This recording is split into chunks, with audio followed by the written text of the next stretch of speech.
School here at the O'Hare campus, ladies and gentlemen. It is a beautiful day outside. I hope you're able to get out there and have a good time because, boy, I'm telling you, it is too nice to be staying inside. So I hope you get a chance to get out there, get that refreshing air, and be able to enjoy yourself as much as you can. Folks, we've got a very fun, interesting show for you today. We're going to keep it a little bit short because we're going to get over with these NBA playoffs. We're going to discuss that, and then we're going to answer some of your fan questions because we've gotten quite a few of them, and I want to be able to answer a bunch of them as much as I can. Again, for those of you wondering, you guys can always follow us as well on youtube.com/xbombsports. We're also on Twitch at twitch.tv/xbombsports. You can find the streams. You can also make sure to join us and be a part of the Boom Crew on the Facebook page as well at facebook.com/xbombsports2. So come and be a part of that team too. Also too, you can follow us on social media at xbombsports on Instagram and on Twitter as well. We appreciate it. Comments, questions, things like that, we will have them there. And if you have any more comments or questions too that you don't want to send to our social media, you guys can send them to xbsportsofficial@gmail.com. We want to hear from you guys on that kind of stuff as well, too. This is where we're getting our questions from, so thank you again, guys. Please keep sending them in. It means a lot to us. Okay, we're good. All right. Sorry. That just snuck up on me, so we just had to get rid of that. I think that's everything. Okay, I had a concussion there. My bad. So let's get into this, folks. Let's start talking. So we've got the NBA playoffs kicking it off there. It has been a very fun series we've been watching throughout the playoffs. Obviously, we talked about the Suns and the Lakers and the no shockers from there of them obviously losing. But I mean, let's discuss what else has been happening with the NBA playoffs, shall we? Because one of the big ones that came through here was a game that I'm going to highlight more than anything, which is I called this one, which was I thought that the Dallas Mavericks were going to be able to pull out a big win over the Clippers because the Clippers are always a team that gets favored. They're a team that always gets best looks. They're always looked at as a potential championship contending team. And lo and behold, Luka Doncic, who has been fantastic with Kyrie Irving being his sidekick in this whole thing, they just looked dominant all the way through in this game. Now, the Clippers are without their best player, Kawhi Leonard. He's been out. He's been injured or whatever the case is at this point with this. I don't know what his deal is. But one thing's for certain is that Dallas definitely has the championship DNA, if you will, and it really runs through Luka and Kyrie, right? They have a good supporting cast. I like PJ Washington. Daniel Gafford has come a long way from his days of just being a backup in Chicago. So to see where he's gone from there to where he is now, where he's an integral part of the defensive post perimeter rebounding and shot blocking ability that he gives the Dallas Mavericks is impressive. But Luka is the main focus, right? This is probably one of the best players right now in the league. He's charismatic. He's fun. He's interesting. You know, he's got that style. He's got that it factor that everybody's looking for from a star player.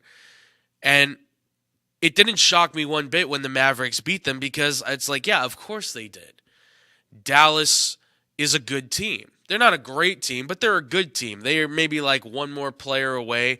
You know, unless this is a team that's going to make a run, kind of like we saw in 2011, where you have a guy like Dirk Nowitzki who kind of took the helm on that team and weathered them through a storm of very difficult Western Conference teams and were able to get them to the finals, and then they had to beat a very good Miami Heat team. Brand new, yes, but they were still very good. So can Luka be that guy? Can Luka be that answer for the Mavericks to get them to the NBA Finals? I think so. I think he can. I'd be really interested to see them play in the Finals. I like Luka a lot. I've made my feelings known about Kyrie certainly on this show quite a bit. I'm not against Kyrie as a player. I think he's a great player.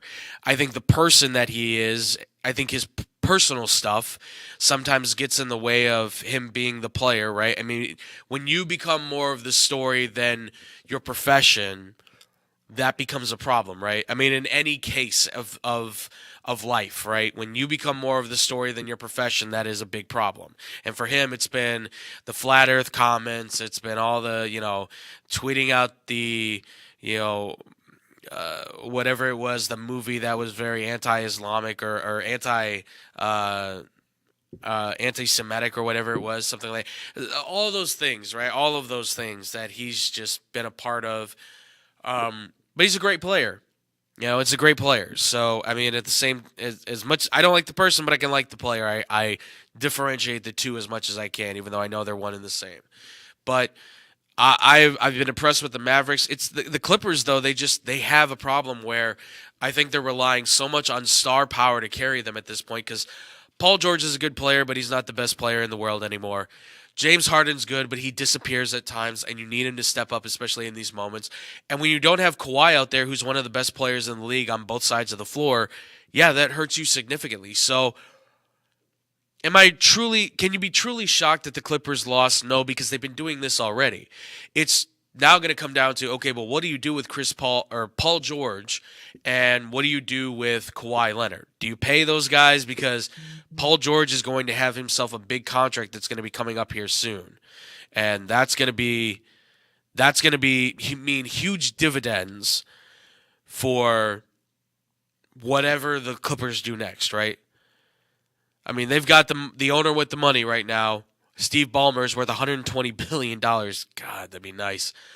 So he can do whatever he wants, but how much are you going to be willing to shell out year in and year out when you're not going for a championship? That's got to be a concern. Now, away from the Mavericks and the Clippers, another, not surprising that they did lose was the 76ers. Oh, they didn't win the championship? No, of course they're not going to win the championship. They got bounced.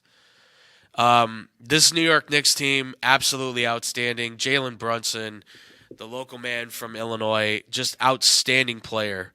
An outstanding player. He is wildly talented.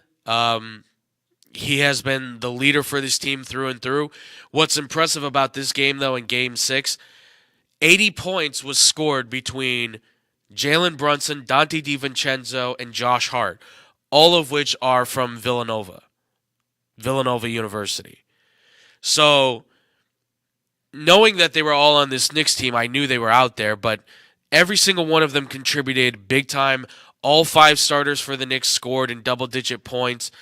This was impressive to watch all the way through. I mean, you had 4 players who played over 40 minutes in this game.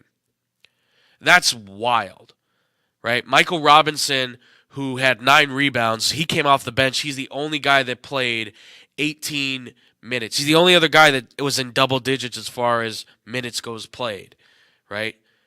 This team is exceptionally talented, and like I've heard a lot of people say, they're also likable, which this isn't anything against New York City. There's just not a lot that I would say is very likable sometimes about New York City, right? It's big, people are arrogant there, people are loud, they're rude, right? That's New York, though. This is a team, though, like it feels like you can kind of get behind.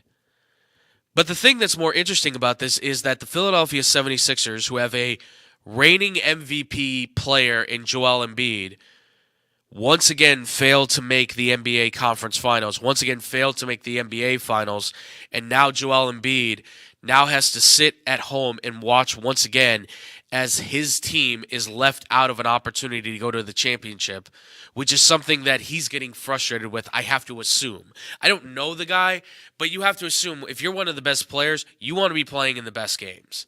You don't want to be sitting on the sidelines saying, woe is me, why can't I make it? When will I ever be one of the top guys? Will I ever know what it's like to lift the Larry O'Brien trophy? You don't want to be one of those guys. And look, in this game, he scores 38 points. He's the guy, or 39 points, I should say, excuse me. He does all the magic. He puts in all the work for this team. But at the end of the day, they don't play like a good unit. Right? I mean, you got 2 guys who started for them, Kyle Lowry and Tobias Harris. They had 0 points. 0 points. I mean, Nicholas Batum was sitting on the bench, played 26 minutes. He had 16 points. Buddy Hield played 21 minutes. He had 20 points. Something's wrong in Philadelphia. Something's seriously wrong. And if you don't fix it soon, your biggest star, Joel Embiid, is going to start asking for a way out. He's not going to want to stick around. He's not going to want to be that guy that hangs around a team for his entire career that doesn't go win a championship. There's very few guys that are willing to do that. Maybe he is one of those. Maybe he's that loyal, but I very much doubt it. Because a lot of guys want to secure their legacy. Joel Embiid is a guy who I was critical of at the beginning. Now I would take every word back and say he's one of the best players I've seen in the last 10, 15 years.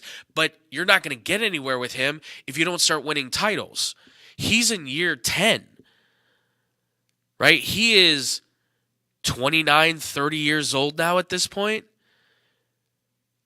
And trust me, I know what that's like. Not that I'm 7 feet tall and I've made a lot of money like he has. I'm 5'9", and I'm barely hanging on to quarters. So we're very different people, obviously. But your body starts to go through those moments where you're waking up, you've got sores, and you don't know why. I mean, and when you play a sport like this that's as physical as it can get sometimes, yeah, your body's going to feel it. Your body's going to feel that pain, that aggravation. Joints are going to hurt. Folks, reason why we're going so late, we were tired, one.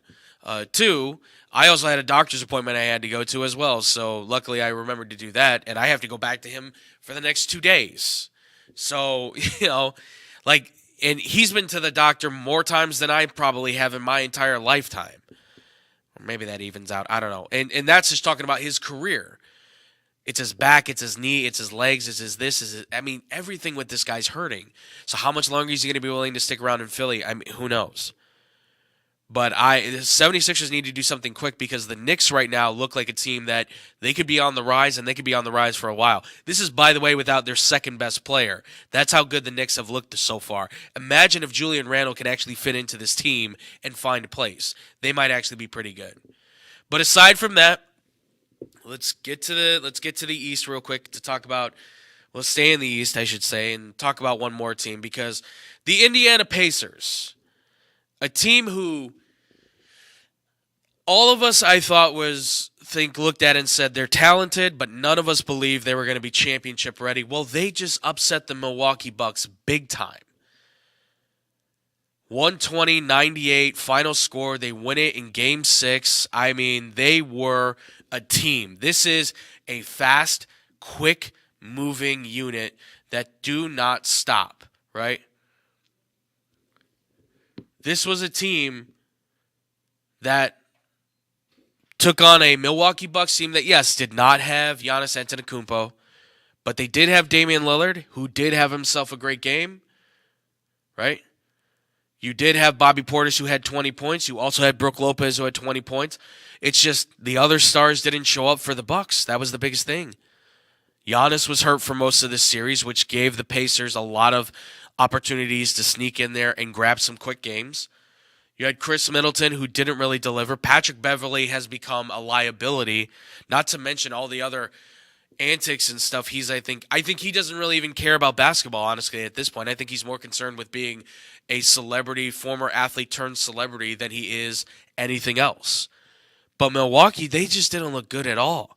Meanwhile, you look at the Pacers,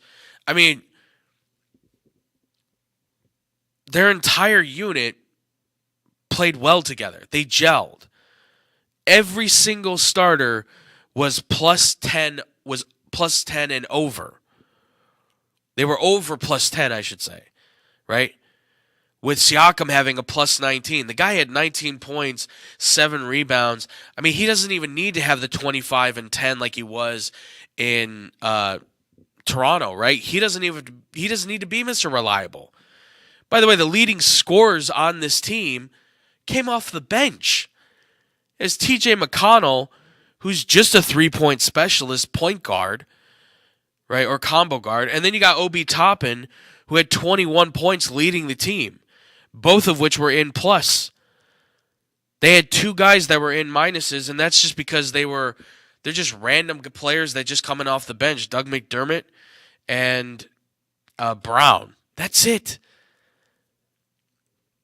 I didn't think we needed to overlook the Pacers. I thought they could upset the Milwaukee Bucks. This is another one that I called. But I think we all saw that coming, right? I think a lot of us saw the Mavericks, hitting the Clippers back and winning winning this series. I think a lot of us looked at the Pacers and said they could do the same thing to the Bucks, especially if Giannis is out. The one that I think we were all a little bit shocked was, can the Knicks actually beat the 76ers, because the 76ers were supposedly at full power. What's the quote people always say? Teamwork makes the dream work. Well, the Pacers are living proof that teamwork makes the dream work. And they're quick again. Their pace up and down the court is faster than most. The only other team I've seen be as fast as them is maybe the Kings. Maybe even Oklahoma City. But the Pacers, there's a reason why they're called the Pacers, right? They're built around speed. The Indianapolis 500, right? They're all about being fast and quick. Well, that's their game. That's what this team lives for. They live to be the fastest guys on the court. They have great endurance, and they outplayed the Bucks tremendously. Milwaukee also, too, looks in shambles now as well, because you had a coach who was 37-13 at the half point of the season. You fire him because the two-star players, Giannis and Lillard, say we are not getting along with him. We don't like his system.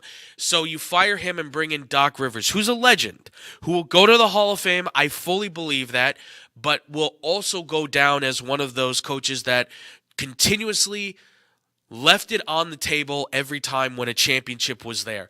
This team, Milwaukee, should be able to go to a title. Now, you can't do anything about injuries, but Doc Rivers is supposed to be the guy that could overcome the lack of talent. But maybe that's not the case. Maybe he does need those guys.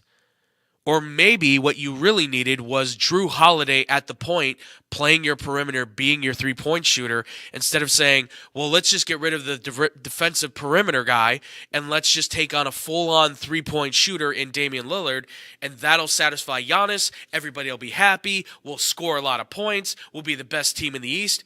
Well, you were the best team in the East. And then you changed coaches mid-season and then flipped everything on its head.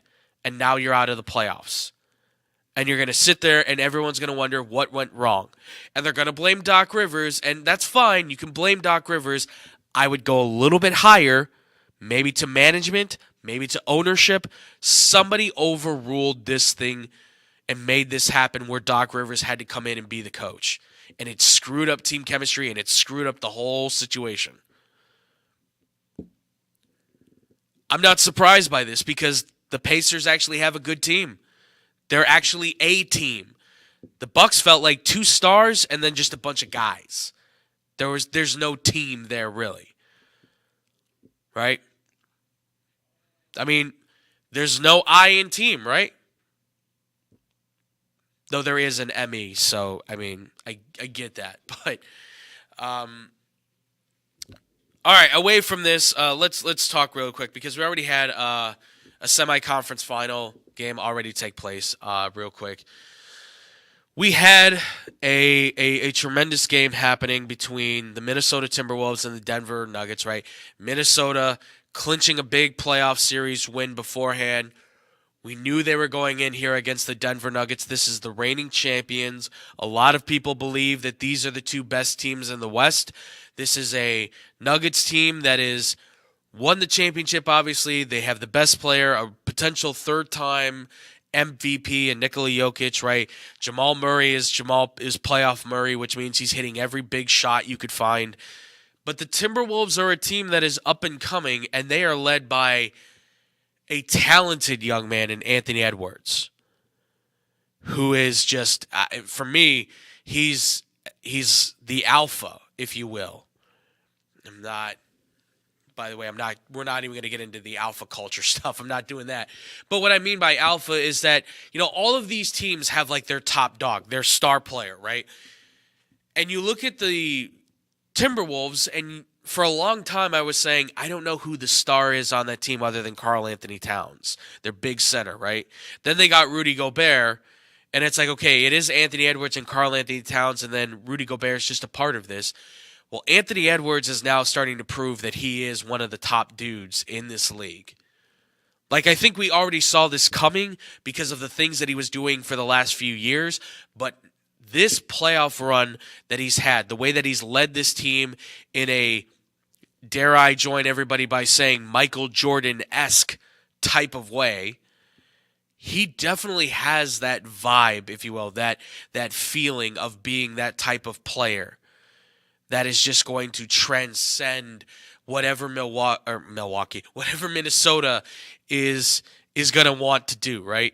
Any players they bring in, as long as they have him and they complement him well, Anthony Edwards is going to take the reins and lead this Timberwolves team to the playoffs.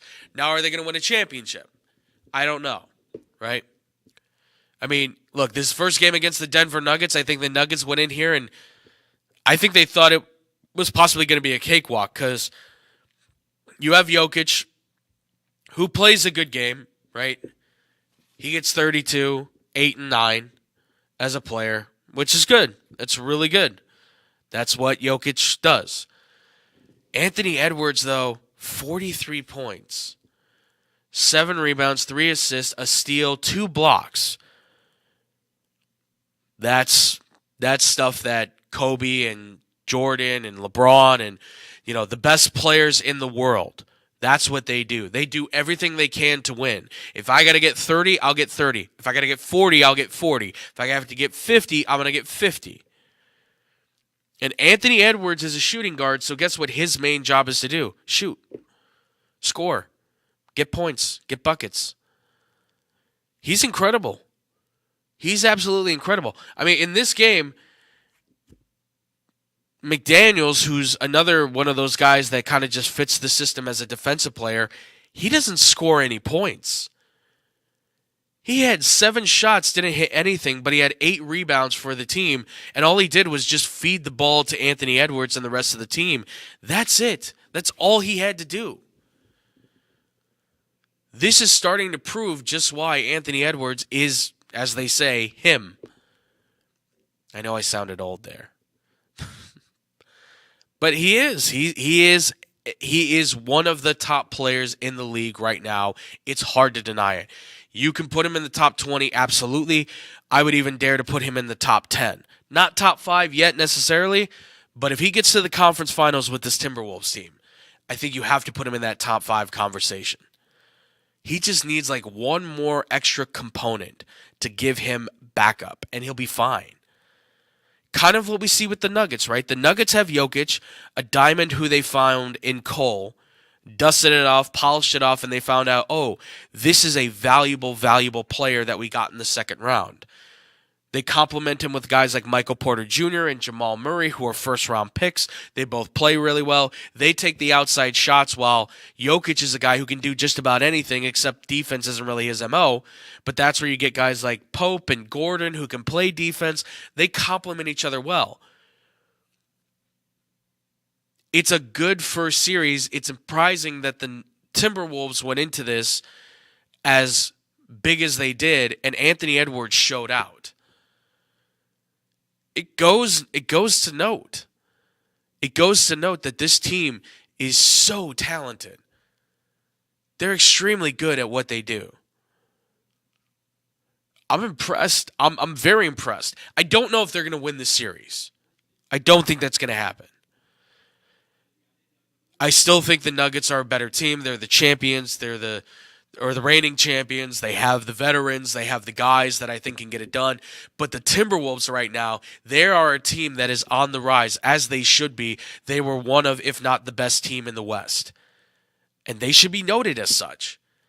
Anthony Edwards is going to be maybe the top player in the NBA at some point. He's charismatic. He's got a great smile. He loves the social media stuff. He's doing movies. He's doing all these different things. The guy has that energy and yet the integrity as a player to, I think, still be to be the big enough star that the NBA can be like, we can promote him with Jokic and Wembanyama and Luka, and we can put all of these guys on a poster and everybody's going to love it.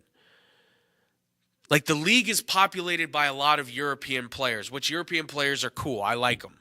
I like their style. I like the fact that they're coming in as European dudes who have a little bit of that Americanized toughness and grind and grit to themselves. I like that.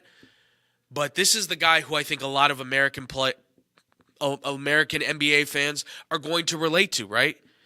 You can like Jokic and Luka and Wembanyama, but it's hard to relate to those guys because one's from France, one's from Lithuania, and one's from, I think, two of them are from Lithuania. But I know Wembanyama's from France. But it's hard to relate to those guys because we don't come from those countries.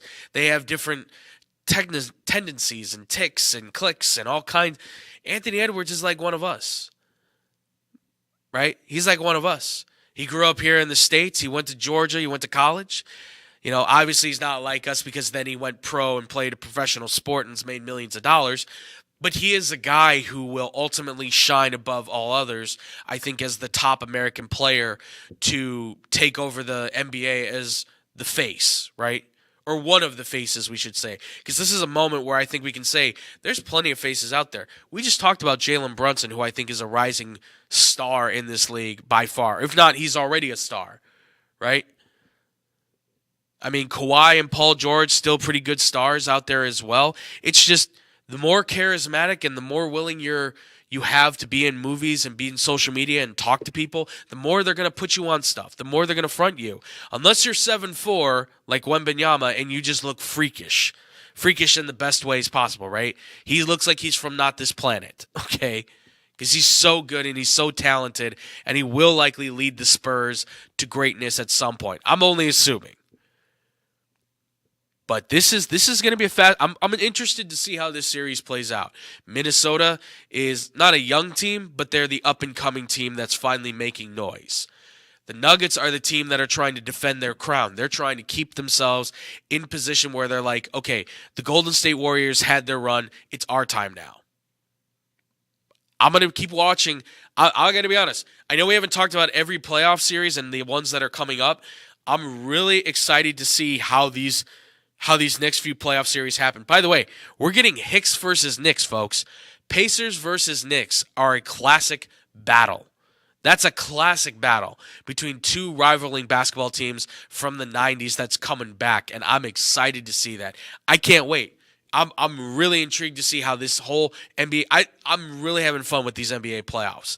And I can see other people are too because they're getting an uptick in watchers right now. Viewer count is going up because the matchups are compelling. And that's what you want in these, and that's what you want in the playoffs all the time. Compelling matchups. What do we like about good movies, good TV shows? Have a good storyline, right? Good storylines make good movies and good TV shows, right? Good characters, too, make good TV shows and good movies. Not like Velocipaster or The Room or any, I don't know, some other bad movies I've seen as of late, too. So, but it should be fun, folks. It should be a lot of fun. But, folks, that's going to do it for us here. When we come back, though, when we do come back, we're going to answer some of your fan questions. We're going to answer some sports ones, and then we're going to get to some more personal ones. I know we don't have a full group here to kind of answer it and stuff, but I'll still answer some questions out there. Maybe we'll get some chime in from the back. We'll see. But X-Bomb Sports fan questions, that's coming up next here on the X-Bomb Sports Live Show. The Chicagoland area has a large number of lonely dogs currently filling shelter pens, just waiting to find a family. Nothing adds warmth to a home like a wagging tail and a warm pair of brown eyes. If you are considering adding a dog to your household, visit the Anderson Animal Shelter, where adoption counselors can assist you in selecting your new best friend. Make your house a home. Adopt a shelter dog. To see a current list of adoptees, visit their website at www.andersonanimalshelter.org or meet them in person at 1000 South LaFox Street in South Elgin. Don't have room in the home for a new furry family member? Donations of toys, collars, and soft or hard non-perishable dog food are always accepted and are greatly appreciated. All animals are spayed or neutered and are waiting with tails wagging to find a loving home. Visit 1000 South LaFox Street in South Elgin or www.andersonanimalshelter.org for more details. Hey, watch your mouth. Why? I'll just put a quarter in the swear jar. Once it's filled, we get a Coors party after work. I've been drinking Coors since my college days. The cold draft taste is second to none. Yeah, worth the recorder, am I right? You know it, mother. Hey, you get those reports done? Yeah. No. You, sir.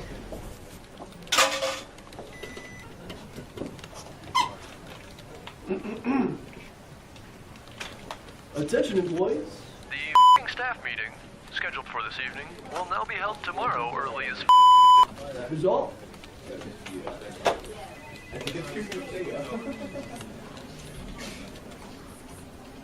Dudes, we're only 75 cents short. Oh, shh. The boss.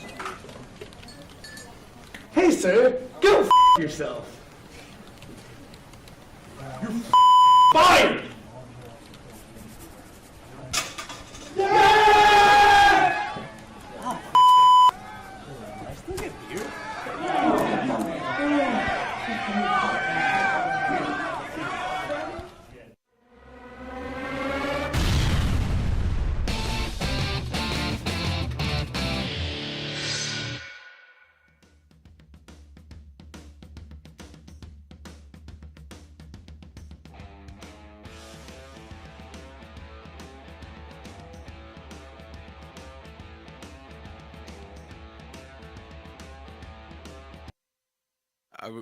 Are we good? Okay. All right. Welcome back, everybody. Here, it's the X-Mom Sports Live Show. Sorry about that. I had a coughing fit. I don't know where that came from. So, or maybe dying. Who knows? But we'll see what happens. I don't know. Where was I again? Oh, right. We're doing fan questions. Jeez, I'm so sorry. I don't know where my head's at. Jeez. So yeah, we have fan questions for you guys again. If you guys have any questions for us, as always, please send it to us at xbsportsofficial@gmail.com. We always want to hear from you guys for your fan questions. We appreciate everything that you send. And again, it doesn't have to be sports stuff. You can send non-sports stuff. We always appreciate anything that you guys are sending to us at any given time. We will answer any and all questions as much as we can. We do appreciate it, guys. We really do. So without further ado, let's jump into these questions. We're going to start with some sports ones, and then we'll get into some more non-sports ones that I found that I thought were pretty good. And then we'll get out of here because oh my God. I have something stuck in my throat. I'm sorry. I don't know if it'll crawl out or not, but we'll find out. But let's start off with the first question we got. This came from Damien. Damien is a local here from Illinois. He said, I've been watching a lot of college sports, and obviously I've been very interested in what has been going on with the Colorado football team and their whole situation with Deion Sanders and his son Shedeur as of late. I'm sure you've seen the tweets and everything about players speaking out against Colorado and those two, quote-unquote, clapping back. Sorry, I sound like an old man trying to speak young man language there. That's fine. I do it all the time. If Scotty was here right now, I'd be very upset. Trust me. He said, but I want to know your thoughts on what exactly you think about Deion Sanders and his son Shedeur basically going back at players and being very critical of them. So my initial thoughts are this. Deion Sanders and his son Shedeur are both extremely talented and very good coach and quarterback, okay? I like both of them. I like their personality. I think they're both very talented at what they do. Deion's a good coach, and I think he's built a good program. Shedeur's a good quarterback, and I think he could potentially be a first-round pick in the NFL draft. Now, with that being said, do I agree with what they're doing on social media with players speaking out against them and them being defensive of themselves? I agree with it, but I agree with it to only a certain extent where you don't have to insult the players that are going back at you, right? And being like, I don't know who you are, you mean nothing, you weren't anything talented, anything like that, right? Or guys who are being like, dude, like, what's up with your son? And then you're like, my son's going to be a top 5 pick. What's your son doing?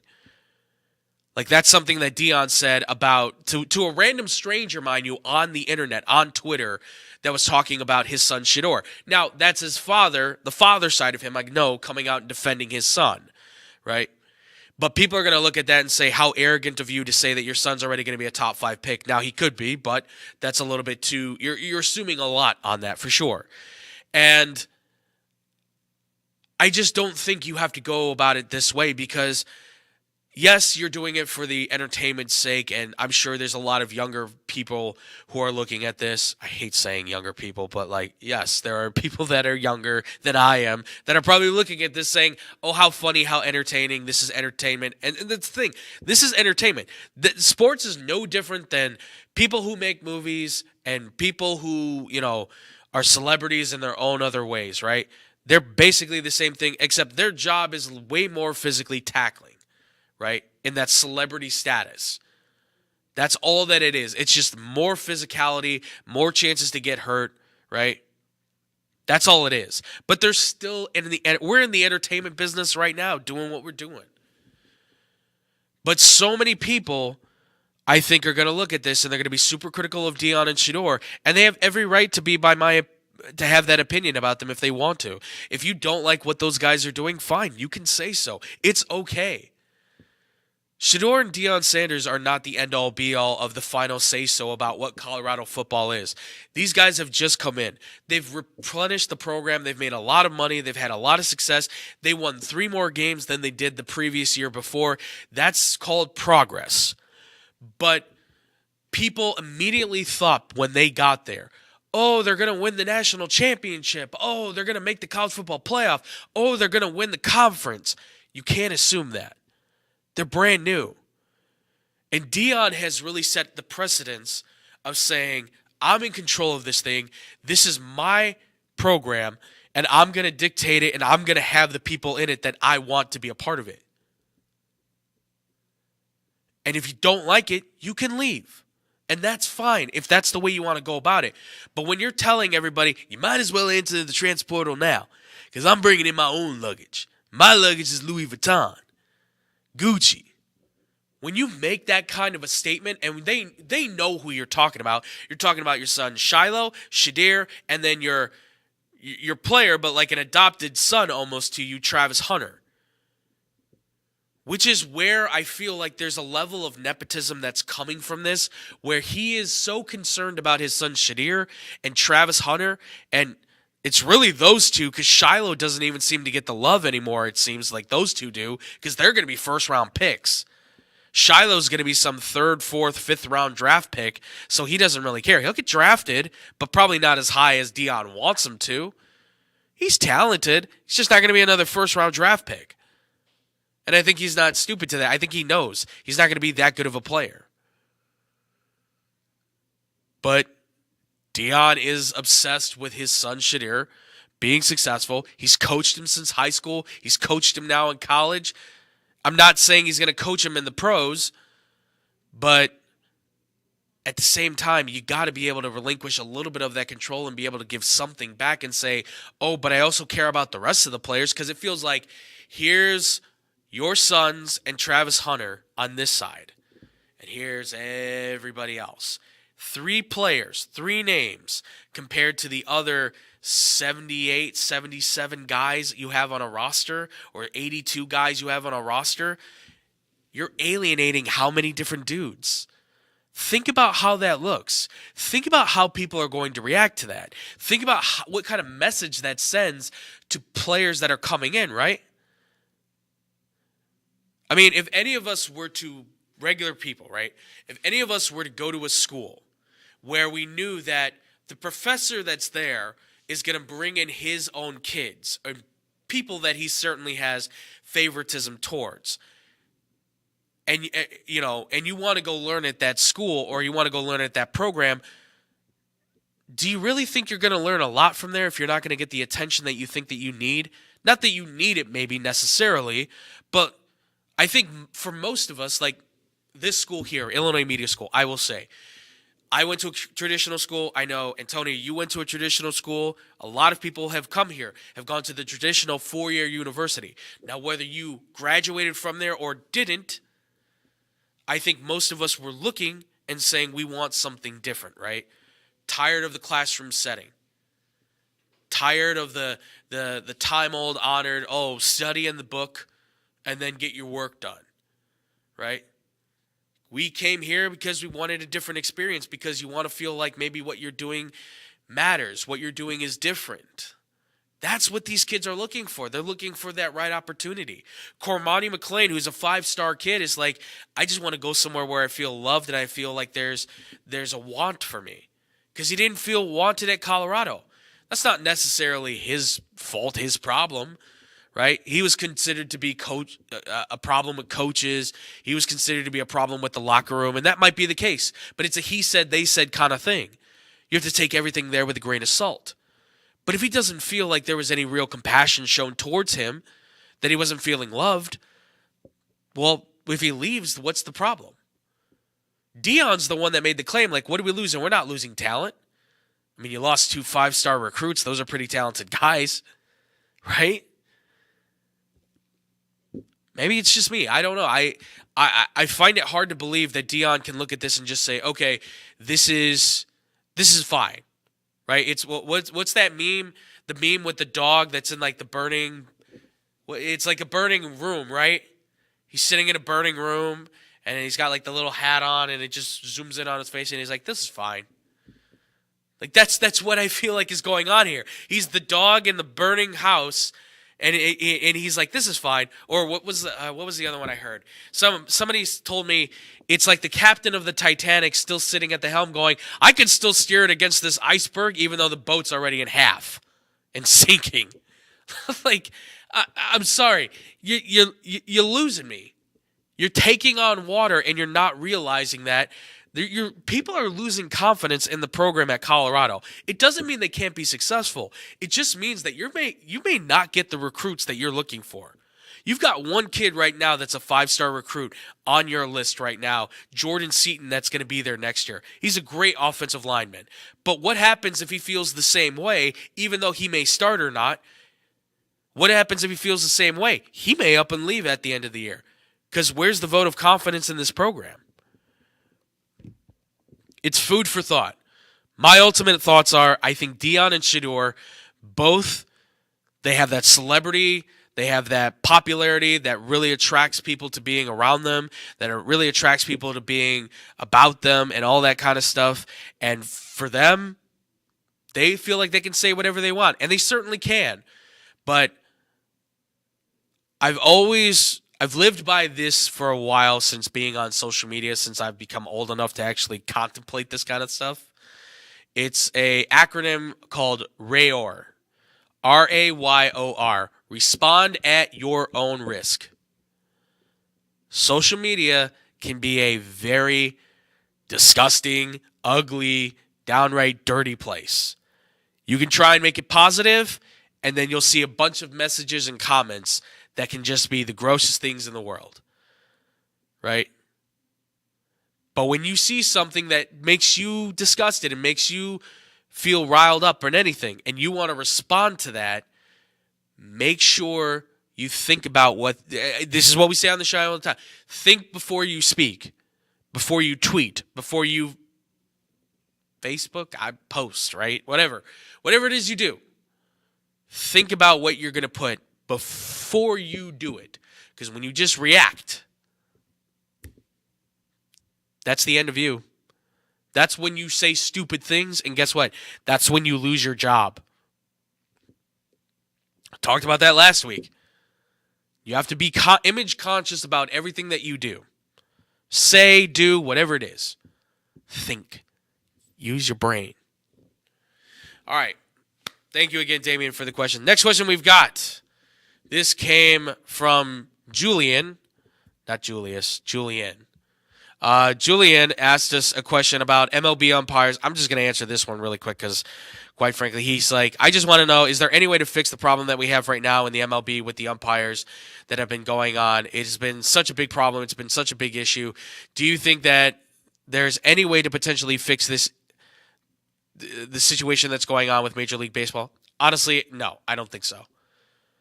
Unless you get in robot umpires, but I think you're still going to have a human element to it with somebody who's programming it, and then you're going to have people who are going to go in there and potentially change things around, and the robot's not always going to get it right. We've seen that they can sometimes be dysfunctional. They can sometimes be out of whack. They're out of sync. Yeah, look, MLB umpires have been a big problem for a long time. They've been something that needs to be fixed ASAP, but how are you going to fix it when there's always been these problems left and right? I don't know. I really don't know. Honestly, my big answer, though, is I don't think there is a way for you to be able to solve it. The best way is to get these programmable robot umpires in the league as soon as possible, whilst I still believe keeping the regular umpires, the human umpires as well, but having the robot umpires be the final decision-making process of what a strike or a ball is called, or if somebody's out or not out. Because quite frankly, human error is always going to be there, right? To err is to be human. Some famous wisecrack said that. I don't know. But that's reality, right? We all have moments where we do those things. It's important. So as long as you've got humans in there, you're going to have human error. That's just how it's going to be. That's just how it is. I don't know necessarily how you're going to fix the MLB umpires other than having the robot umps in, but they're not perfect either. So I don't have a perfect solution other than getting the robots in there, but at that point they take over and then we're in iRobot and we need Will Smith to come and save us. That was the whole thing, right? That movie was not that great, by the way. I like Will Smith. I just didn't think that movie was that fantastic. I don't know. But yeah, that's my answer to you, Julian. I'm sorry I couldn't give you more of a fleshed out answer. I've gone over this. I can't find an answer to this, unfortunately. Let me do a little bit more digging. Maybe I can give you one at a later date. Ask again, please. I've now turned into an 8-ball, right? Please ask again later or whatever it is. I don't remember. All right, let's get into a few more of these other personal questions that I got. This came from Marcus. Marcus, he's actually from Iowa, from Ames, Iowa. He said, "I live out in Ames. There's nothing here. I hate this place. I just gotta ask you though, while I'm stuck in this misery." While I'm stuck in this misery-riddled place in the middle of goddamn nowhere, I'm wondering if you can suggest any shows that I could potentially binge for me to watch. I'm looking for something new, something interesting for me to be able to just kill time while I slowly, because I can no longer slowly look at corn and wheat fields growing. It's a good question, Marcus. What have I been watching recently? I've been watching New Amsterdam a lot. I've been rewatching that. I'm really big into that. I've also been watching another show as well called 19-2, which is actually a Canadian cop drama television show. It's really good. The season 2, the first episode is actually and Tony, you may like this, because I know you're a big you like how things are shot. It's a full one shot of a school shooting that happens 23 minutes long. It's one whole continuous shot. I mean, it's maybe one of the best things I've ever seen shot for film. You can look it up. It's called 19-2. It's a TV show. I really like it. It's based in Canada, in like Montreal, Toronto, so there's a lot of A's and French Canadian stuff that gets stalked, but it's interesting, I will say, for sure. You can actually watch it on YouTube if you want. You don't have to like go on one of these things, but for you, I know, since you like that kind of like long shoots and stuff like that, like how they're filmed, I think you might like that. It's pretty nice for like a one shot. You could. Okay. Sorry, there was a collision that happened there. We just want to make sure everybody's okay. Other TV shows, I mean, I'm a big fan of like comedy shows like Superstore. I love Superstore. I think it's a great show. I've watched that I don't know how many different times now. That's just me. I mean, I watch a lot of the big stuff too. Like Stranger Things, things like that. You know, the big blockbuster. Are they blockbuster? I don't even know. I guess they would be blockbuster, like TV shows, Like everybody knows about them, right? Cobra Kai and all of that. Um, I don't know what else there would be. I mean, well, I do watch like Anthony Bourdain. I watch a lot of his shows, like Parts Unknown. Like I love when he does the traveling thing and he finds new foods and he's like exploring the world and everything. I think Anthony Bourdain's one of the greatest chefs of all time because he's just a no nonsense guy who I thought he was awesome. Um, I don't. I mean, that's me. Antonio, you got any recommendations you want to throw for Marcus here? House, House is good. House is a favorite of mine for sure. Um, I can't I can't think of anything else that I would really. I mean, I don't know your taste either. You didn't put down your taste, so I can't really help you too much, Marcus. I don't know what you're into. I mean, I wouldn't watch Walking Dead. That's really not my forte per se. Not anymore, at least. I fell out of that at like season 5 or 6 or whatever. But yeah, I don't know what else there is to offer up as far as like a watchable show.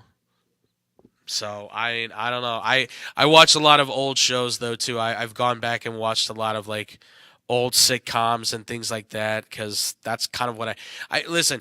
You got to remember, my father's in his 80s now. He grew up with the Andy Griffith Show, and that's kind of what I grew up with. So, and if you don't know what that is, that's a show from like the 50s and the 60s. Let's Leave It to Beaver kind of area if you know what that show is. I don't know. I don't know how old you are either. So, there's our recommendations for you. So go at it, have fun. And I'm sorry you live in Ames. Get out of there. Go to civilization. What are you doing? Iowa's just one giant farm for Illinois and Wisconsin. I'm about to make a lot of people from Iowa very upset. I'm so sorry. All right, let's get to this next question. I'm going to keep this one as quick as I can because there's a lot to explain on this. So this came from our guy Tony. Not this Tony. This Tony. This Tony's asking a question. Tony asked us. He said, I'm going to school and I'm about to start doing a research paper and I've been watching your show for a while. And one thing that really intrigued me was you were talking about this thing called no regrets culture. And I was wondering if you could exactly explain what no regrets means. I'm looking to try and write a paper about this because I think it's an interesting concept about what you mean by no regrets culture. So if I could I use you as a research source to be able to do that? Because so far you're the only one I've heard kind of talk about this. I've heard other people kind of mention something like this, but I just want to get your thoughts on it. Okay, so yeah, I'd be more than happy to help you out. Again, I'm going to keep this as brief as I can for this. So when I talk about no regrets culture, I'm talking about people who, how am I going to say this? There are a lot of people out there that say, well, I have no regrets about this, that, or the other, right? All the time. And I think it's important that we clarify that when people say they have no regrets, there's certain differences in what I think they mean, right? When people say that they have no regrets, to me, a lot of times that means I think a lot of times it gets used as a cop-out. You know what I mean? You say you have no regrets, and that's kind of your way to say, well, I don't regret that, which means you don't want to take responsibility for your actions of what you said or did, and therefore you don't want to learn anything from it. I'm trying to figure out how to say this properly.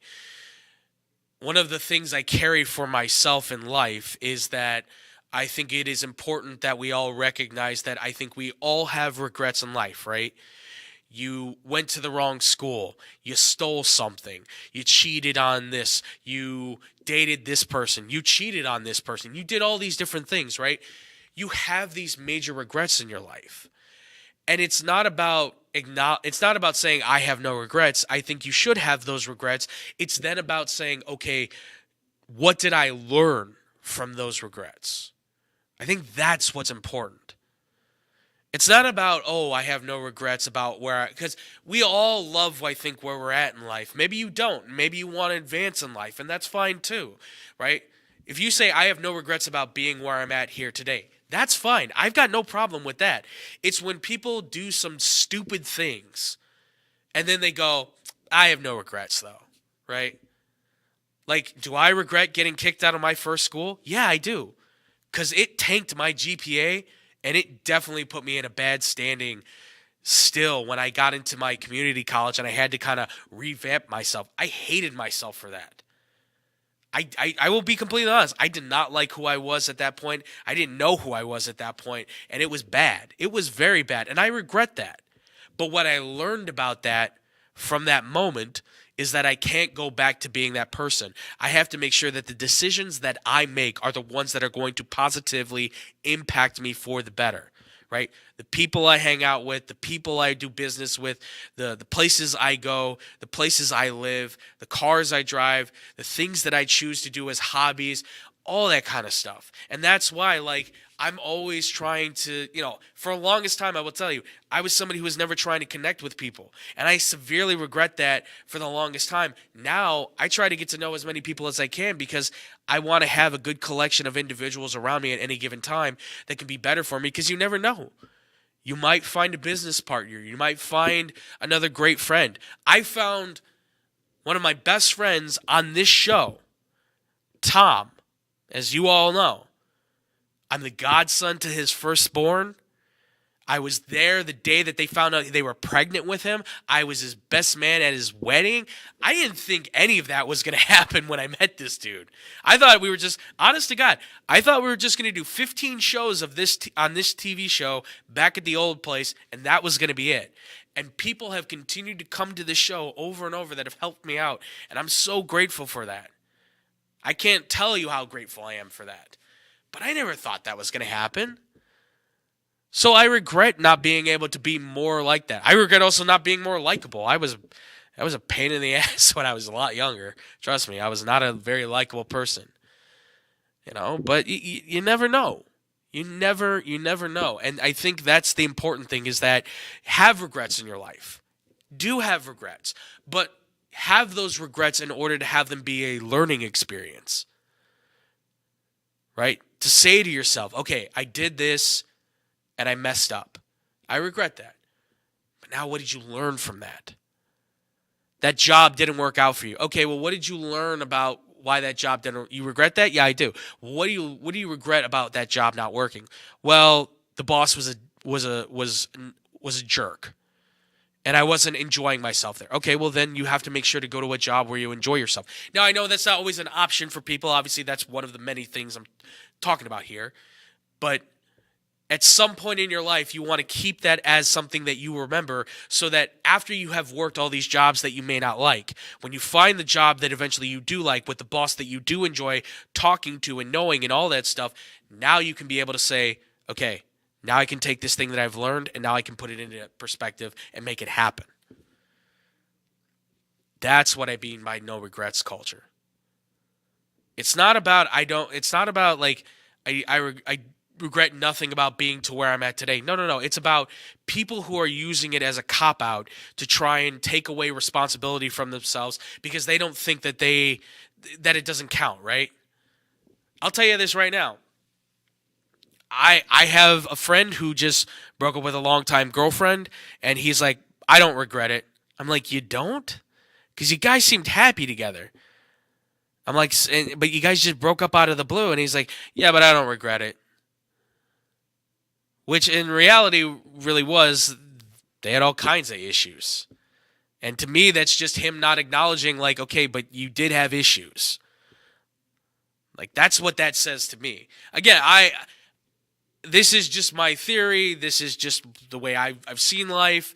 It doesn't make it black and blue. There's a lot of gray in between and all that stuff. It's just a matter of, yes, you don't like the fact that you did these things, but then you take those things that you didn't like doing and then you say, okay, how can I implement them into my life to make myself better? Don't date this person. Don't go do this job. Don't hang out with these friends. Don't go to that party. Don't drive on this part of the highway. Whatever it is, Don't get this dog. Don't, slap a monkey. I don't I don't know. It's basically just acknowledging no regrets culture is basically just the culture in which people use no regrets as a cop-out to any responsibility of any kind whatsoever of what they say or do or think. That's basically it. That's basically what no regrets culture is from my perspective. It is important, I think, for us to be able to have regrets in order to be able to learn and grow as people. Some X-Bomb philosophy for all of you out there. So I hope I've been able to help you, my man. I hope that you can use me as a reference source. By all means, please do. I was surprised when I got this email, man, but I'm very happy to see that. I'm happy to see that in some way, I guess we're making an impact outside of sports. So thanks, man. I appreciate the question. And thank you all for the questions. And thank you all so much for watching this show. It has been a pleasure. That's going to be the end of it.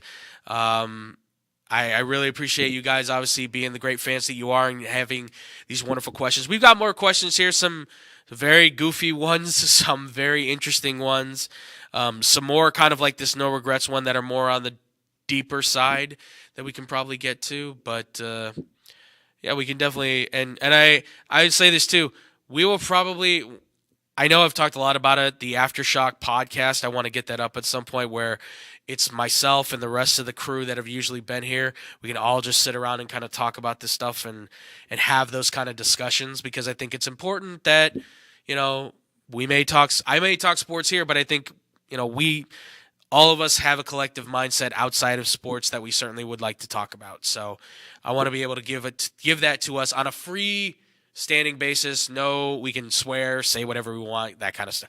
Well, not say whatever we want within meaning and reason, right? I don't want people saying crazy stuff. Like, you know, the earth is flat and made of cheese, or I don't know, or whatever that homeless guy that was yelling about on Friday. I'm sure he was probably saying something crazy. But yes, guys, you can obviously find us. We are at X-Bomb Sports on YouTube and on Twitch. It's youtube.com/XBombSports. You can find us at twitch.tv/XBombSports as well. If you guys want to follow us anymore, you can also go to our social medias at XBomb Sports on Instagram and Twitter. You can also go to our Facebook page as well, which is facebook.com/XBomb Sports. Also, again, no streaming there, but we will be there posting updates, show updates, things like that. If you guys also, too, have any questions or comments or things like that, xbsportsofficial@gmail.com, as we said. But, yes, otherwise, we are streaming YouTube, Twitch, all that good stuff.